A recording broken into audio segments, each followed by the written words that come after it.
कांग्रेस नेता राहुल गांधी ने बिहार में चुनाव रैली में 4 नवंबर को एक बड़ी ही घातक और देश के लिए बहुत ही खतरनाक बात कही।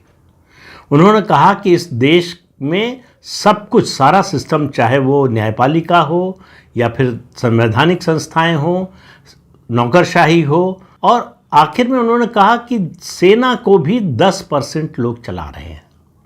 ये सीधे सीधे देश के सवर्णों के प्रति घृणा फैलाने की कोशिश है। लेकिन सवर्णों के प्रति घृणा फैलाएं, सवर्णों के खिलाफ बोले, वहाँ तक मुझे कोई ज़्यादा ऐतराज़ नहीं है। राजनीति में ये सब खेल चलते रहते हैं, लेकिन जाति की राजनीति में सेना को घसीटना, ये मेरी नज़र में देशद्रोह से कम नहीं है। सेना का जो मोटो है, सेवा परमो धर्म, सेना में जो भर्ती होती है जाति देखकर नहीं होती है, फिजिकल फिटनेस और दूसरी जो शारीरिक क्षमताएं हैं जिनकी परीक्षा होती है उसके आधार पर होती है।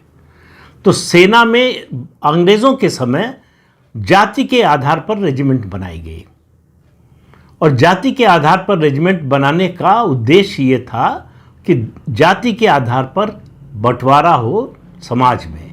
जो पहला सेंसस हुआ था, जो एक ब्रिटिश ऑफिसर ने किया था 1871-72 में, पहली जातीय जनगणना उसी समय हुई थी।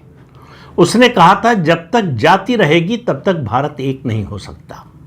राहुल गांधी उसी का एजेंडा चला रहे हैं। कांग्रेस पार्टी अंग्रेज़ों की बनाई हुई पार्टी है, तो अंग्रेज़ों के बनाए एजेंडे पर चल रही है।